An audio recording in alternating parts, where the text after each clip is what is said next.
praying, Father? Yes. Praying is all I can do. For I am at fault for each death upon the cursed plain of Dusker. You keep saying it's your fault, Father, but you're wrong. His Highness doesn't blame you. Neither does King Lambert, I'm sure of it. But I guess that's not the issue for you, is it? It was my duty to protect the royal family. I should have given my life to protect the king, even if His Highness has forgiven me. My knightly vows are still broken. My knighthood is lost. That's obvious from looking at you, Father. I think Mother understood it as well. But before fleeing the country, I wish you had thought about your family. If only for a moment. Even if the whole world had condemned you. We would always have been your allies. I am sorry, Annette. No, I told you before. I don't particularly want you to apologize. Annette. Yes, Father? Take this. A bundle of letters. There are so many. Look inside and you will understand. Should the contents make you sad, please burn them. Father! For the love of... He's done it again. But what have we here? Just as I thought. Letters for me and Mother.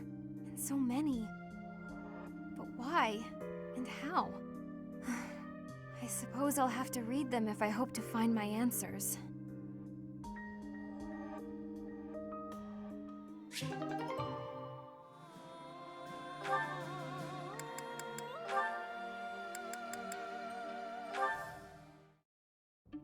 Good day to you, Seteth.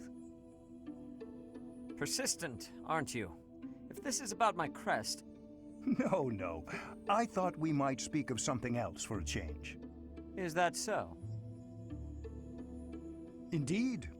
I am quite fond of conversation. Even just for the sake of conversation. Just listen to an old man's worries, eh? Very well. Go ahead. Perhaps it's due to my age, but I've been troubled by lower back pain lately. Right now, I'm in the process of finding a good way to treat it. Ah. If it is an ointment you're after, I think Manuela would know more than me. Doesn't it make you nervous to rely on Manuela? I do not mind asking her about the pain itself, but... What are you trying to say? Oh, nothing. I'm only lamenting the fact that I am getting old. It is a pastime I'm not sure I enjoy. Yet I can't help but notice time hasn't taken such a toll on you. Well, the signs of age may not write themselves plainly on my face, but I feel the strain of years as much as you. Is that right? But then, that doesn't explain your sister. Your sister, Flayn, was born around the time I came to the monastery from the Empire, yes? In all that time, I never knew you to pay her a visit or to write her letters. Yet somehow, the two of you seem very close, like a family who has spent years together. Could this not suggest a different interpretation? Perhaps, like you, she has... You will not pry into Flayn's business. If you interrogate her, no. If you even so much as inquire where she has been or what she has done, I will never forgive you. Never. Investigate me all you wish. I will even cooperate if I must. But Flayn... Calm down, Seteth. I have no intentions of approaching Flayn. Do I have your word on that? You have my word as a scholar and as a man. I do apologize for using your sister's name in that way. Using her? What do you... Oh, that is low. You promised me just now. Investigate me all you wish, you said. I will even cooperate, you said. Do you deny it? Those words were all I needed to hear. Now I have no cause to approach your sister. It seems I have no choice. To think I have been played the fool by a man of your age. I'll let that slight go, now that I have your cooperation. Even with my cooperation, there is no guarantee you will reach the truth. Oh, Seteth, searching for the truth is what I do. And I will find it. I promise you that. Then I suppose I will have to look forward to the day you prove your claims.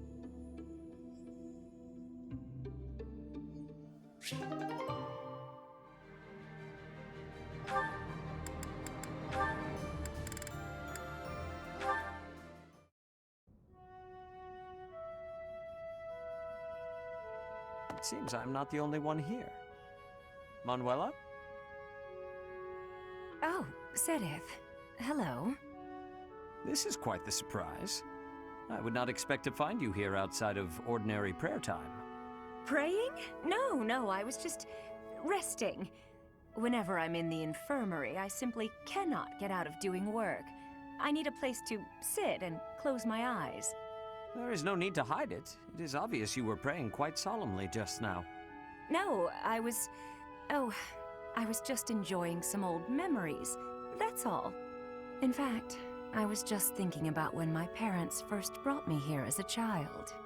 I wandered off from my parents because I heard a beautiful voice. It was a woman, singing, somewhere just out of sight.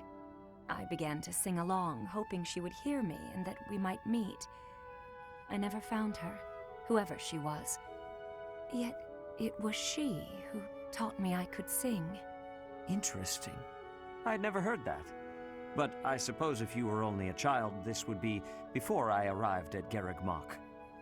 In any case, if that singing voice helped you find your way, then that is a wonderful thing. I've never told anyone else, but I believe it was the goddess I heard. And that day, she gifted me my singing voice. And I thank the goddess for leading me back here after I left the opera company. You know, when you speak of the goddess in this way, it is as though you are an entirely different person. If you were to behave that way more in your daily life, I would have a much higher opinion of you. Oh, that's very sweet, coming from you, Seteth. Should I take that to mean that you like your ladies pious and respectable? One little compliment and you completely lose control of yourself. What am I to do with you? Oh, it's a joke.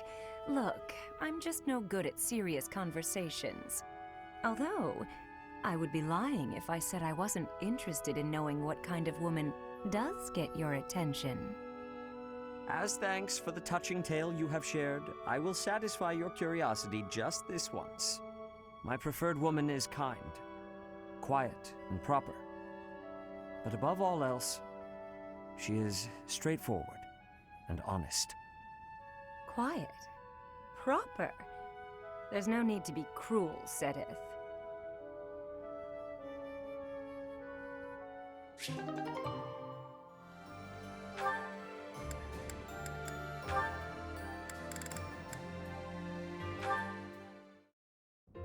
Hey, Seteth. I've been meaning to ask you, what is your relationship with Lady Rhea? That is certainly an abrupt question. You're much closer to her than anyone else in the entire church. Certainly you're a good, upstanding person, but I can't help but feel there's something more to it. Supporting the Archbishop is my sole professional interest. Personally, I consider her to be something akin to a companion. A companion? Yes, as in a traveling companion.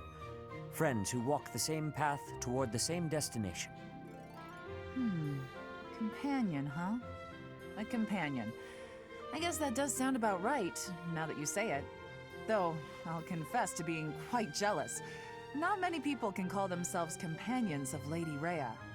I do not know how she feels about it. Oh, come on. You must trust that she feels the same about you. There is no need for that sort of trust. My duties are the same regardless of her perspective. I consider you to be a companion also. A companion in fighting for the Archbishop. Certainly. Our goals are firmly aligned when it comes to that, are they not? You're right, they are. I suppose you and I could be considered companions in that sense. I am pleased to hear my sentiment reciprocated. I rely on you a great deal, after all. More than most. Whoa there, what's all this now? Flattery won't win you any prizes with me, Seteth. I do not flatter. I merely want you to understand why it matters to me that you be more cautious in battle. As your companion, it is my wish for you to be safe. Oh, good, we're back in familiar territory, with you admonishing me. Don't worry, I'll be careful. I'll always try to live up to your expectations. So don't expect too much or you'll wear me out.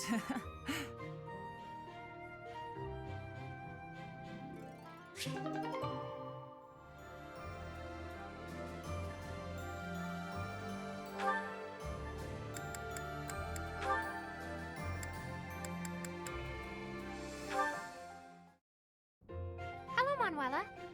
I was just wondering, what was it like back when you were involved with that opera troupe? Your life must have been quite different from how it is here, I imagine. My, how bold to ask an adult about their private life. I'll humor you, though. A diva's life is only glamorous while she's on stage. The rest of her time is consumed by grueling training.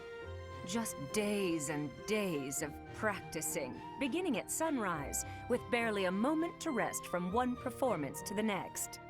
Then, once the performances begin, you're on stage for 3 shows a day.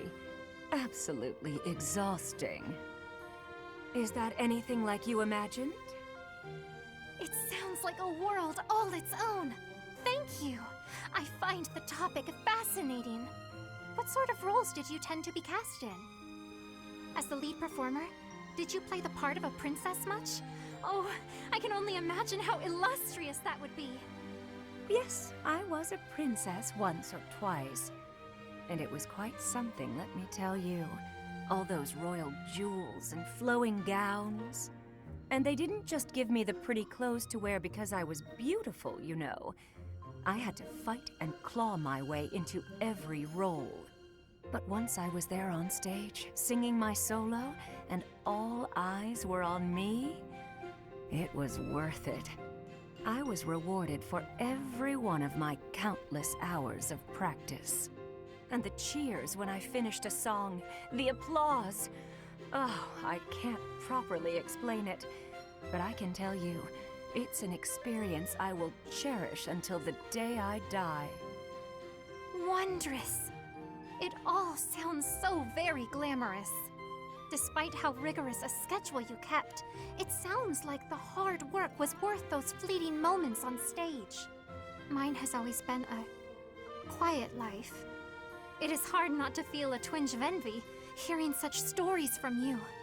There's a lot to be said for the quiet life. It was never for me, of course. Still, I hear it's a pretty good deal for a lot of other folks. The thing is, Flayn, well, you always have to remind yourself that if a place shines brighter than anywhere else, its shadows will be darker too. What do you mean? Nothing. It's a thing I hope you never come to understand. You know what? The next time you visit, I'll tell you all about the time I played a beautiful princess, and about the handsome prince she fell in love with. Oh, please! I would love to hear all about it.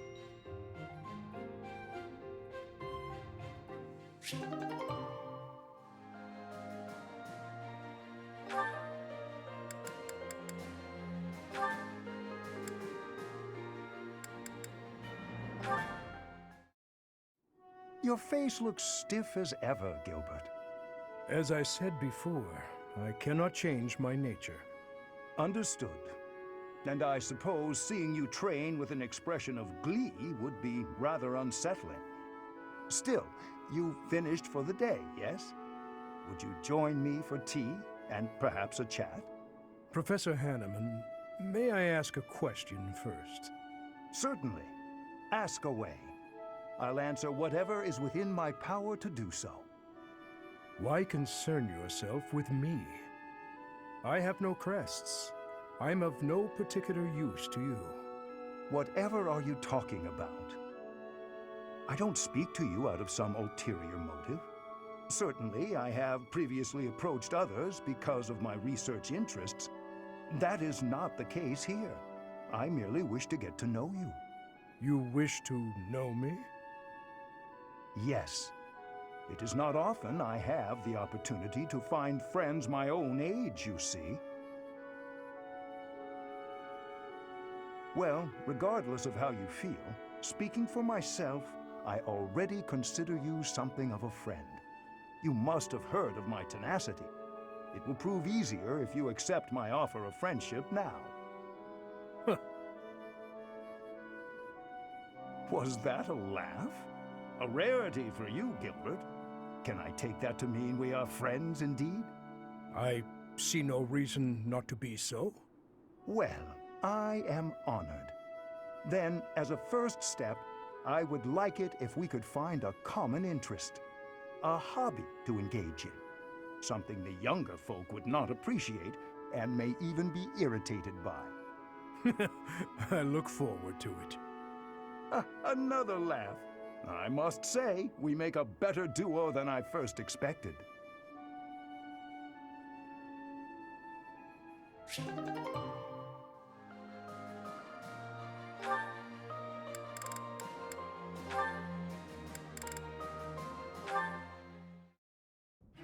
Manuela, there's something I must discuss with you. Alois, hello. You're looking more serious than usual. Is everything okay? I'm in dire straits. Can you help me think of a gift for my daughter? Her birthday's just around the corner, and I can't think of anything to send her. Frankly, though I've sent her some wonderful gifts over the years, she never seems too excited about them. So, this year, I want to send her something special. Something that she'll gush about. I wouldn't know the first thing about buying a gift for a child, never having had one myself. Now, I must ask you to leave the infirmary. I need to make room for sick and injured patients, who I am sure will arrive at any moment. Oh, please, have a heart! Can't you help me at all? This is an emergency! I've been racking my brain.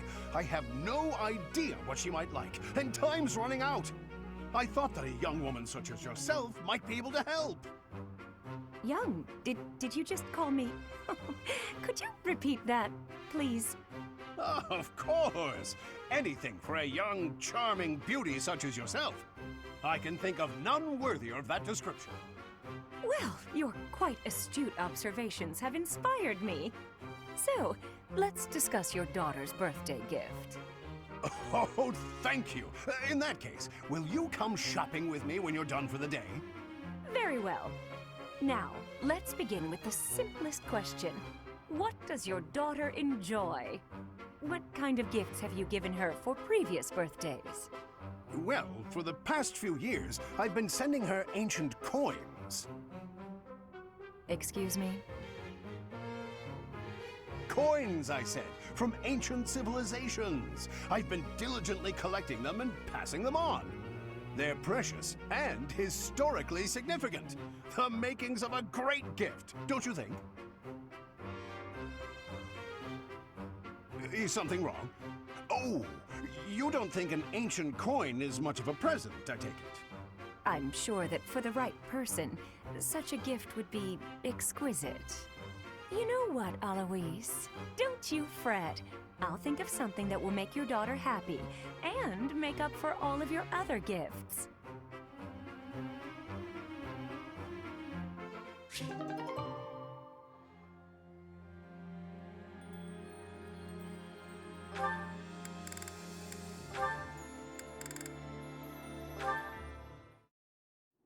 Alois. Ah! A ghost! I'm sorry! Forgive me, please forgive me! Calm down. It's just me. That voice, it's... Shamir? Ah!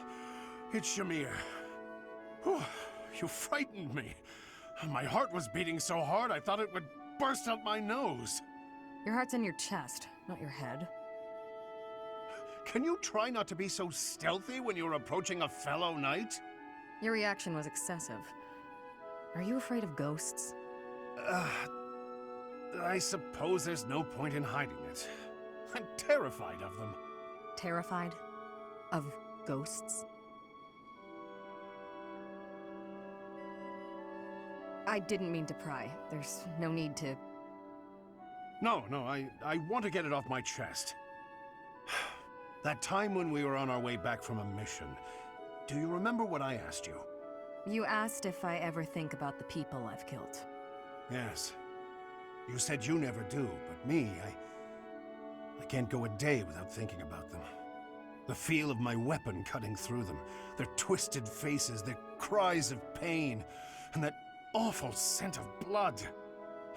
I was carrying out my duties, but that doesn't make it easier for me to forget. And the dead haven't forgotten me either. Their hatred, their resentment, their curses. One day, the spirits will set upon me for revenge. Ooh! I apologize for striking you, but it had to be done.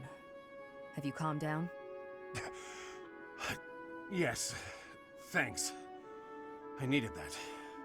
I'm surprised someone like you managed to become a knight. Or perhaps that's why you became one.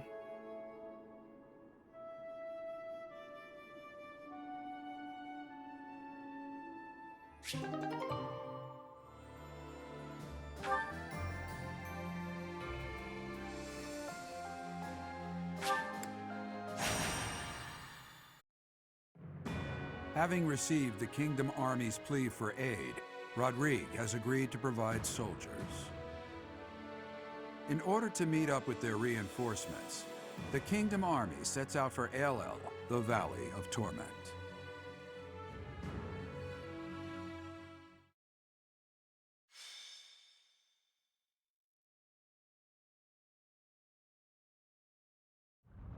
This valley isn't a place I'd care to return to. After the chilliness of Fargus, I can't seem to adjust to this extreme heat. Historically, there have been battles whose outcomes were determined in part by the climate. You can't argue that this heat isn't a factor. In conditions like these, who knows what will become of our morale. Professor, be honest. How are you holding up?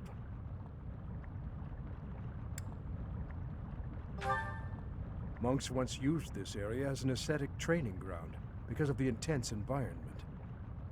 They say Ailell was born of the goddess's rage.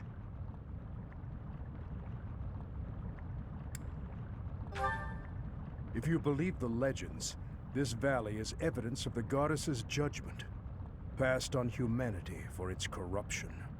The forest that once covered the surrounding area was burnt to ash by a pillar of light that descended from the heavens. That legend fueled belief in a place of torment between our world and the next, where one's sins are purified in the cleansing flames. Nonsense. Sins are not so easily washed away. Indeed, and there are no accounts of such a place in Scripture. Yet those who cannot face their own sins have no choice but to cling to the idea.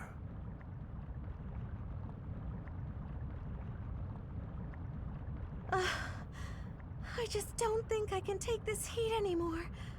I think I'm starting to see things. Near those mountains over there. Is it just me? Or is there a group of people gathered there? No. It would seem you are not hallucinating after all. Are those Rodrigue soldiers? No. But their banner is that of...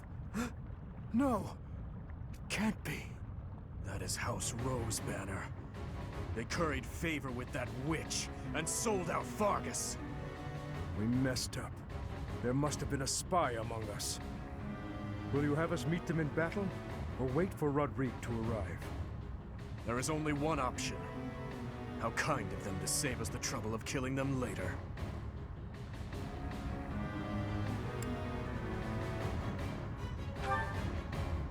I will not repeat myself. That banner belongs to the Grey Lion. It's a waste of breath to exchange words with one such as him. His Highness is correct. He is not an opponent whom we can expect to negotiate with. Everyone, prepare for the attack!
The Valley of Torment.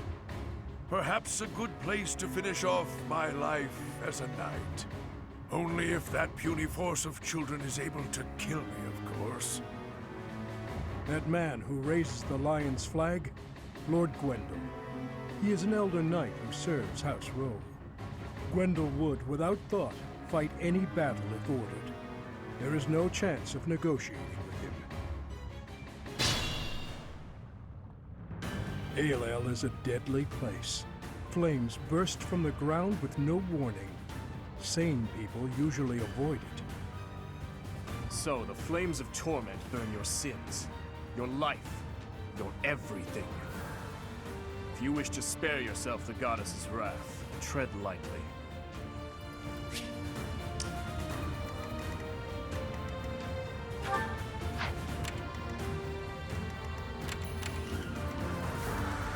My orders?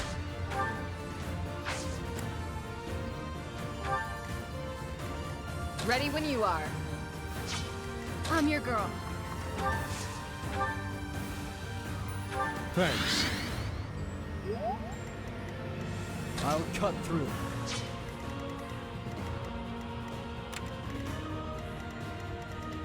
I'd be honored.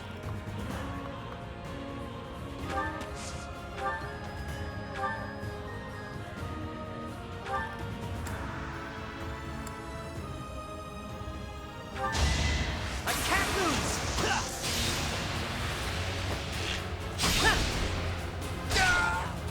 It was the only way. I'll comply.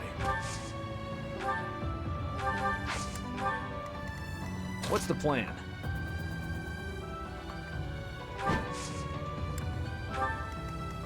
At your service. What's my strategy?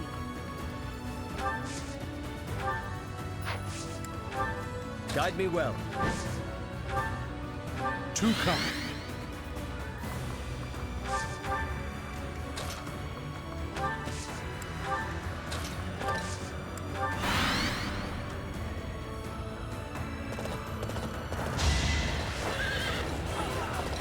Not enough.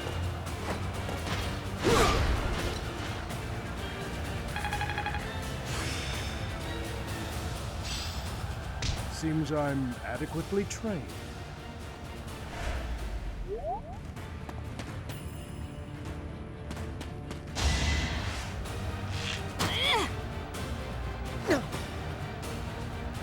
I've got you!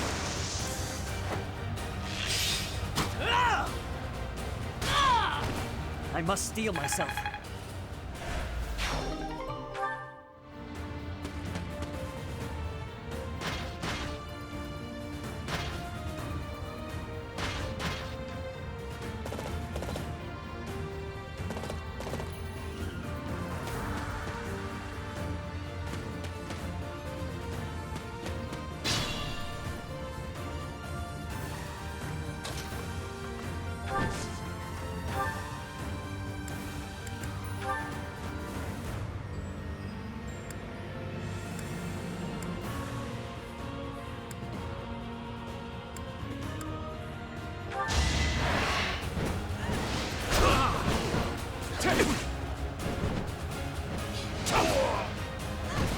Lament your weakness.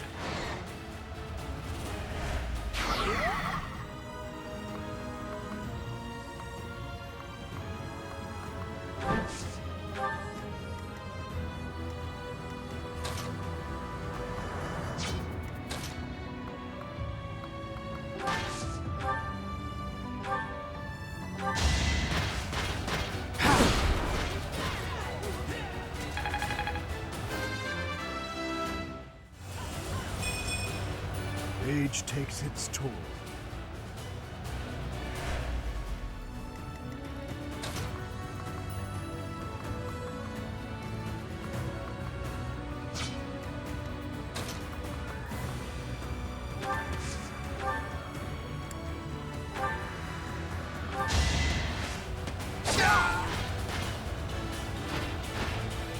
One to remember.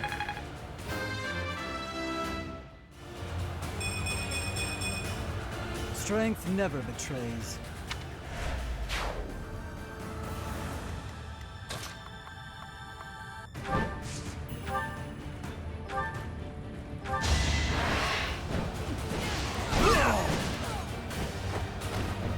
You knew the odds.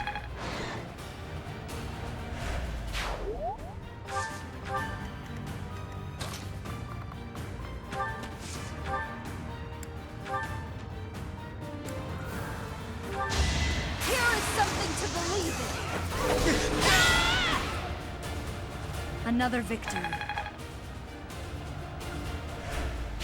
Not bad. Not bad at all.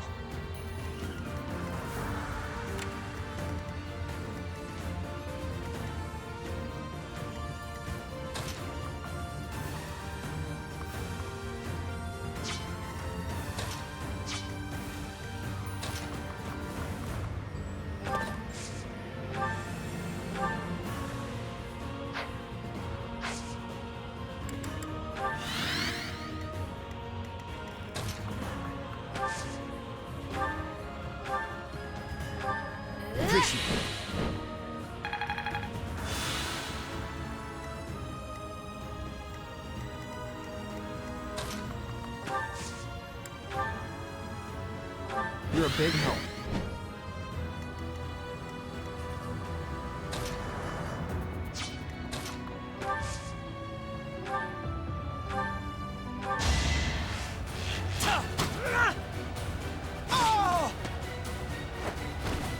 I'm still here.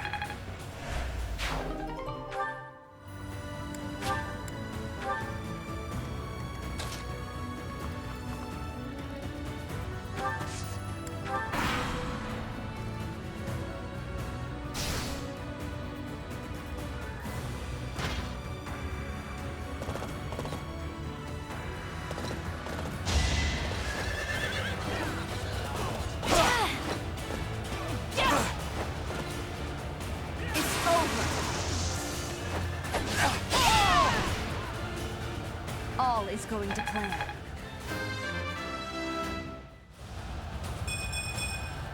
I'm stronger than before.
I owe you one.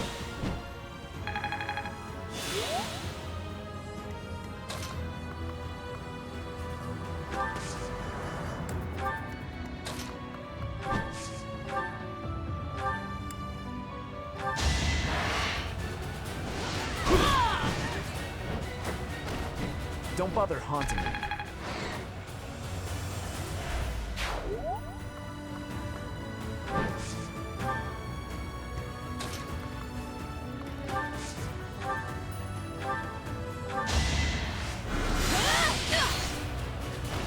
Can't afford to lose.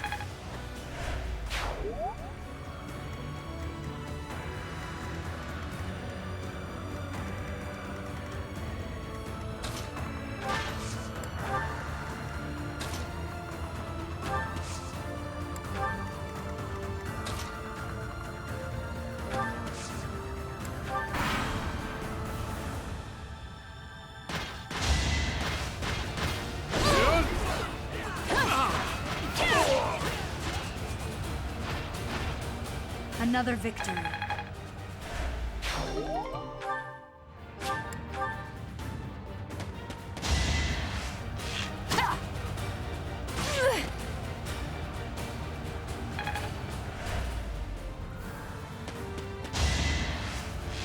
Yeah. Oh!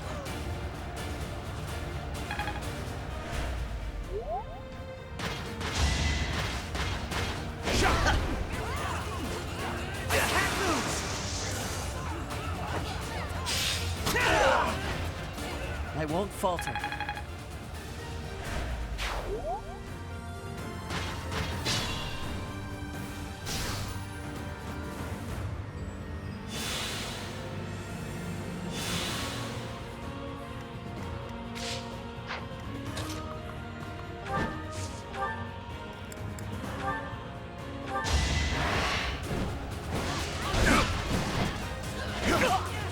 Just a hindrance.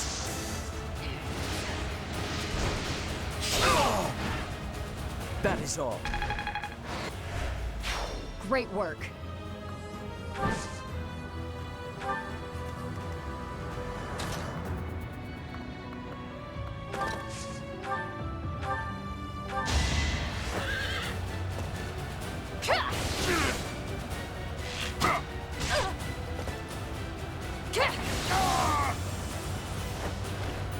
I aim for greatness.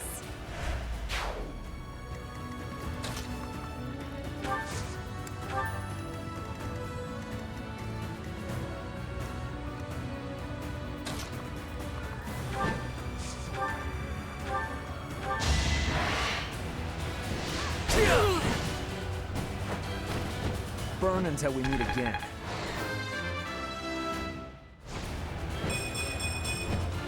Need to pull my weight.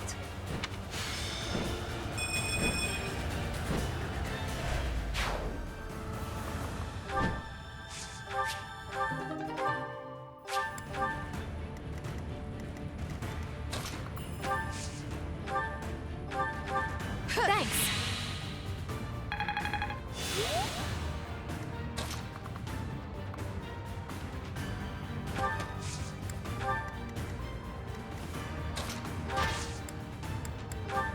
I'm grateful.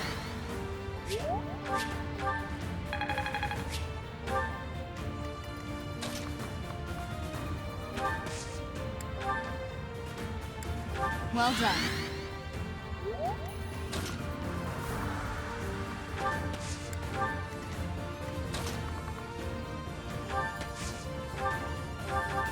Ah, thanks.